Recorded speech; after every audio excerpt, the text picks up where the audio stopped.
Nos élèves évoluent dans un réseau d'éducation prioritaire, à Creil. Pour beaucoup de nos élèves, la maîtrise de la langue française à l'oral comme à l'écrit est loin d'être innée.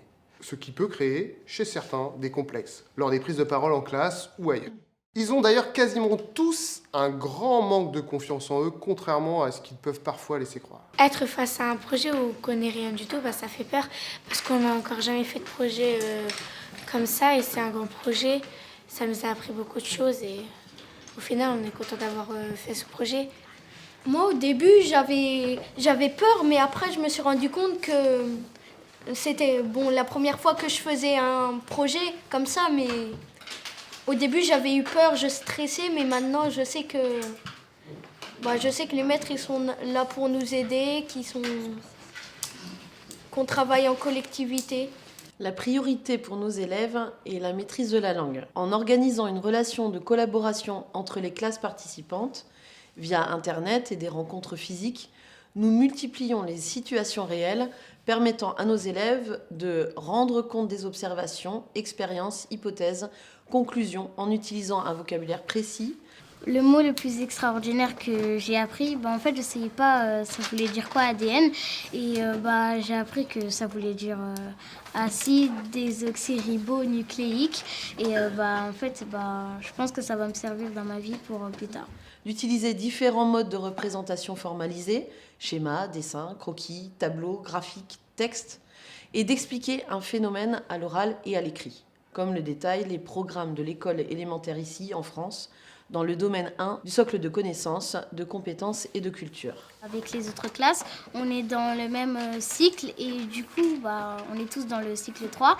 Et du coup, c'est mieux parce qu'on a à peu près le même vocabulaire, on n'est pas trop pris pour des enfants, ni trop pris pour des adultes, etc.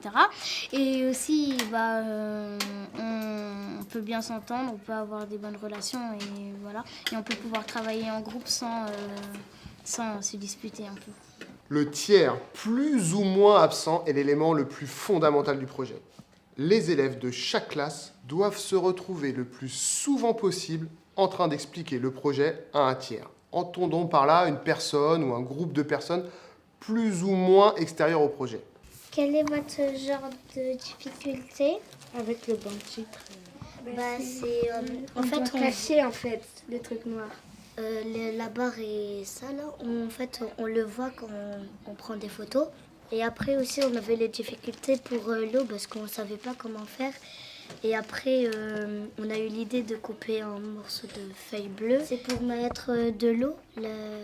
Pour imiter une vague d'eau en fait.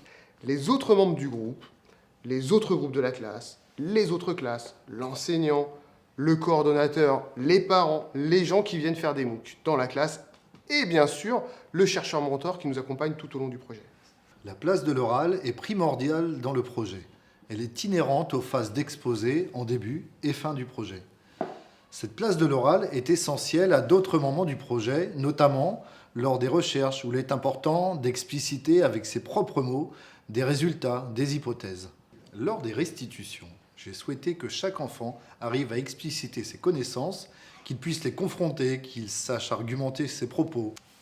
Concrètement, dans la classe, les enfants ont l'obligation d'exposer leur point de vue, sans pour autant leur mettre la pression.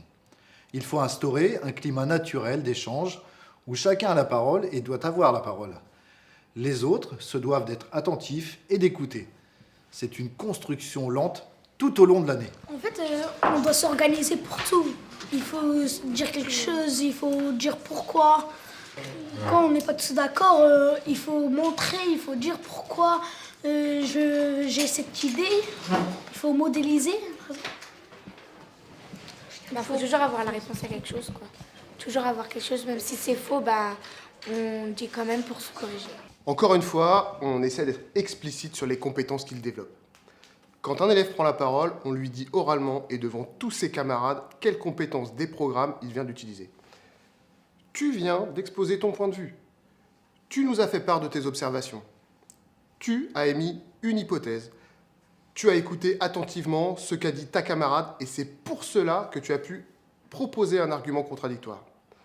Les élèves doivent avoir conscience des compétences qu'ils développent et de l'intérêt du projet pour leur réussite scolaire, et pas seulement pour se faire plaisir. Comme ils choisissent eux-mêmes le sujet sur lequel ils vont travailler, ils sont surinvestis dans la tâche à accomplir et ont d'autant plus envie de prendre la parole pour faire partager leurs découvertes. Quand on met en route une séance, on procède à une inscription dans chaque atelier. Certains élèves savent exactement ce qu'ils veulent faire et continuent le même atelier pendant plusieurs séances. Ils ont une idée exacte et veulent aller jusqu'au bout.